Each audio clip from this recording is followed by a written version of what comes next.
नमस्कार दोस्तों, स्वागत है आपका मेरे चैनल शेपिंग यंग माइंड्स में। मैं अंकिता आपका फिर से स्वागत करती हूँ अपने चैनल पे। और आज हमारे टॉपिक में है money saving tips for kids and teenagers. जितने भी छोटे बच्चे हैं या टीनेजर्स हैं, अगर वो अर्ली एज से ही अपने मनी को सेव करना स्टार्ट करते हैं तो उन्हें आगे चलकर अपनी मनी को और उनकी जो फाइनेंशियल स्थितियाँ हैं उनको बेहतर बनाने में ज़्यादा टाइम नहीं लगता है, क्योंकि उन्हें एक मनी सेविंग स्ट्रैटेजी बचपन से ही पता होती है।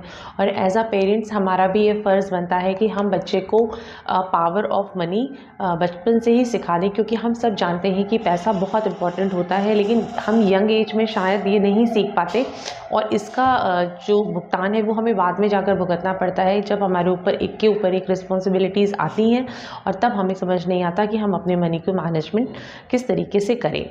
तो एज ए पेरेंट हम अपने बच्चों को कुछ टिप्स बचपन से ही सिखा सकते हैं जिससे वो अपनी मनी मैनेजमेंट को ईजिली कर सकें।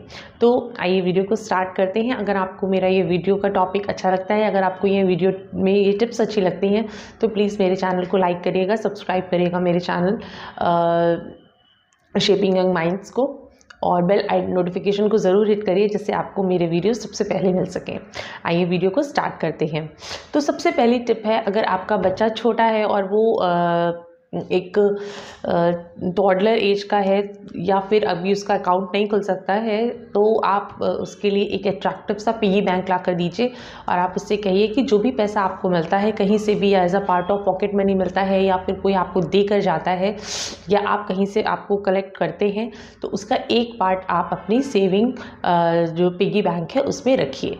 या आप उनसे कह सकते हैं कि तुम अपनी फेवरेट चीज़ के लिए भी इन पैसों को अपने पिगी बैंक में कलेक्ट कर सकते हो। वहीं अगर आपका बच्चा टीन एज का है तो आप उससे कहिए कि आप अपना पेरेंट्स के द्वारा एक सेविंग अकाउंट खुलवा लीजिए और वहाँ पर जाकर अपनी सेविंग अकाउंट में अपनी पॉकेट मनी का एक सर्टेन पार्ट ज़रूर से ज़रूर सेव करिए। तो अगर आप अपनी पॉकेट मनी का 30% अमाउंट जो है वो उसे सेव करने के लिए कह दीजिए, 70% वो स्पेंड कर सकता है, क्योंकि जो टीन एज होती है वहाँ पे बच्चों को बहुत सारी अपनी personal care, personal hygiene, personal needs होती हैं, तो उनके लिए उन्हें स्पेंड करने दीजिए। उन पर बहुत ज़्यादा प्रेशर नहीं डाल सकते हैं, लेकिन हाँ, अगर वो 70% अपनी से अर्निंग का स्पेंड करते हैं इट्स फाइन, लेकिन 30% उन्हें वहीं से सेव करना स्टार्ट करवा दीजिए।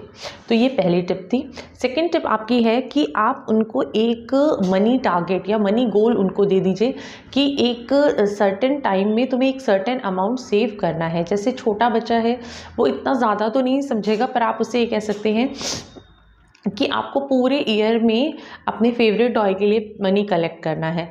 तो मान लो अगर उसका जो टॉय है वो 1000 रुपीज़ का आता है, तो आपको उसको कहना है कि आपको पूरे 12 मंथ्स के अंदर 1000 रुपीज़ कलेक्ट करने हैं। चाहे आप पर डे 10 रुपीज़ रखिए, चाहे आप पर डे 1 रुपी डालिए, पर आपको 12 मंथ्स के अंदर 1000 रुपीज़ कलेक्ट करने हैं।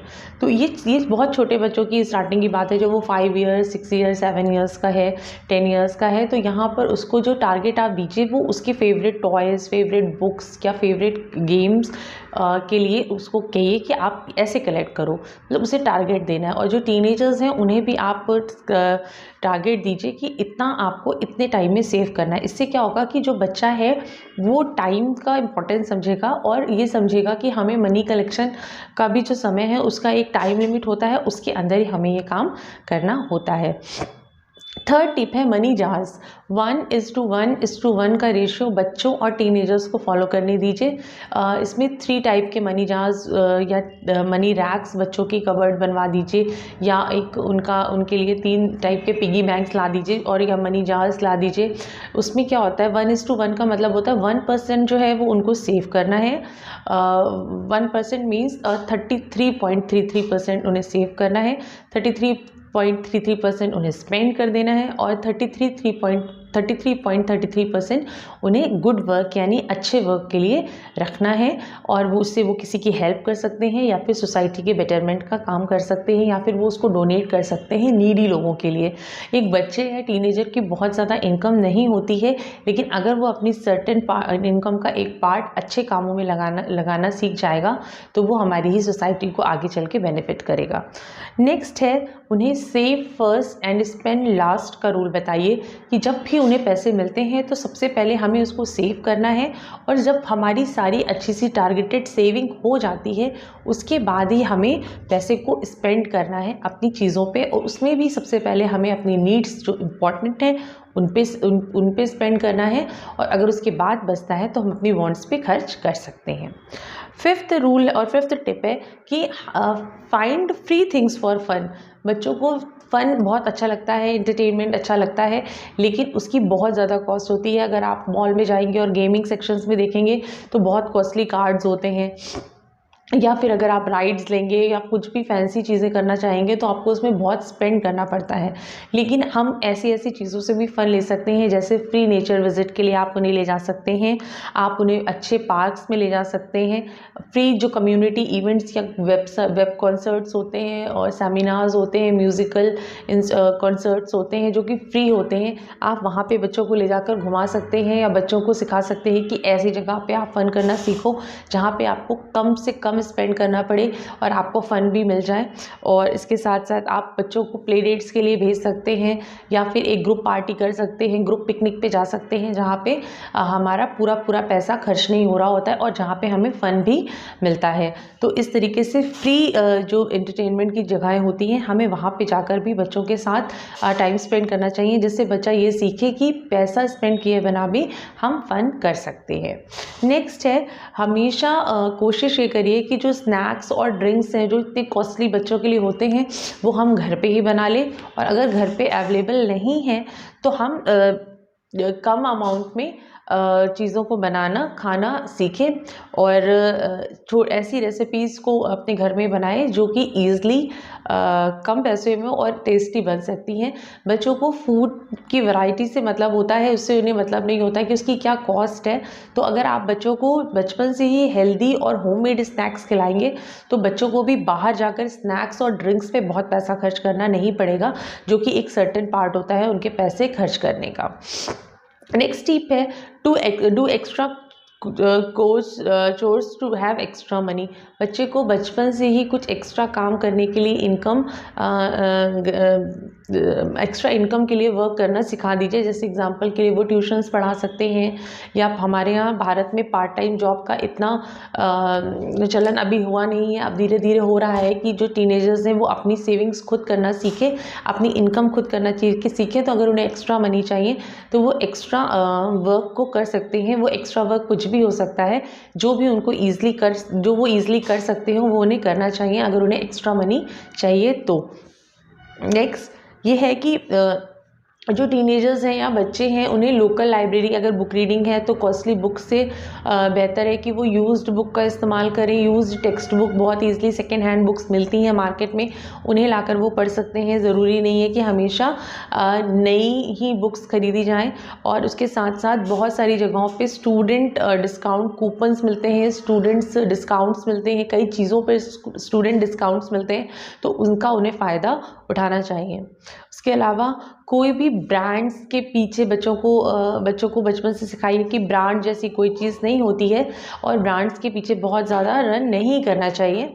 और जो भी चीज़ें या हम शॉपिंग करते हैं जो हमारे ऊपर अच्छा लगता है हमें वो खरीदना चाहिए, न कि स्पेसिफिक ब्रांड्स की तरफ शॉपिंग के लिए उनको इंट्रिल करिए कि नहीं हमारा बच्चा इसी ब्रांड के कपड़े पहनेगा। तो इससे भी बच्चे को ये पता चलता है कि नहीं, हम अलग अलग तरीके से भी शॉपिंग कर सकते हैं, ज़रूरी नहीं है कि हम ब्रांड्स की तरफ जाएँ। नेक्स्ट टिप है कि हमेशा टीनेजर बच्चा भी है तो उन्हें कहिए कि अगर वो बाहर पढ़ रहे हैं तो उनका EMI है, फ़ोन का रेंट है, और जो भी बिल्स हैं वो सब कुछ टाइम पर पेड होने चाहिए। अगर वो सारी चीज़ें टाइम पर पेड हैं तो बच्चे को एक फाइनेंशियल माइंड वो उनका फ्री रहता है। अगर इन चीज़ों का रेंट बढ़ता चला जाता है तो बच्चे को प्रॉब्लम हो सकती है। तो उन्हें टाइम पर अपने बिल्स, अपने EMIs, अपने रेंट पे करना सिखाइए। और एक सबसे इम्पॉर्टेंट टिप ये है कि बच्चे को हमेशा ये सिखाइए कि family always come first before money. पैसे से ज़्यादा हमेशा परिवार इम्पॉर्टेंट होता है, और पैसे कमाने के चक्कर में कभी भी फैमिली को इग्नोर नहीं करना चाहिए। ये टिप भी उनके लिए बहुत इम्पॉर्टेंट है, और उन्हें ये बचपन से पता होना चाहिए कि money is everything, but money is not that much important कि आप उसके लिए अपनी फैमिली को ही नेग्लेक्ट कर दें। और और मेरी लास्ट और फाइनल टिप रहेगी कि जो आइडिया है वो रिच होने का है, रिच लगने का नहीं। जो रिचेस्ट पर्सन होते हैं अगर आप उनकी लाइफस्टाइल देखेंगे तो वो बहुत सिंपल रहते हैं। और अगर हमको भी रिच बनना है तो हमें बहुत सिंपल लाइफ को जीना होगा, ताकि हम अपनी चीज़ों को फालतू जगहों पे ना उड़ाकर जो ज़रूरी चीज़ें हैं वहीं पर अपने मनी को स्पेंड करें। अगर आप ये टिप्स बच्चे को बचपन से ही सिखा देते हैं तो हो सकता है कि आने वाले टाइम में बच्चा एक बहुत अच्छा फाइनेंशियली मैनेजमेंट कर सकता हो अपने परिवार का। और उन्हें बचपन से ही अगर ये मनी सेविंग टिप्स अच्छे से समझ आ जाएंगी, ये हैबिट्स उनके अंदर आ जाएंगी, तो वो आने वाले टाइम में अपनी फाइनेंशियल स्थितियों को हमेशा बहुत अच्छे से रख सकते हैं। तो अगर आपको ये टिप्स अच्छी लगी हो तो प्लीज़ इसे अपने बच्चों को ज़रूर सिखाइएगा, फॉलो करिएगा और लाइक करिएगा मेरे वीडियो को और सब्सक्राइब करिए मेरे चैनल शेपिंग यंग माइंड्स को। और मेरे नेक्स्ट वीडियो तक आप सभी अपना ध्यान रखिए। नमस्कार।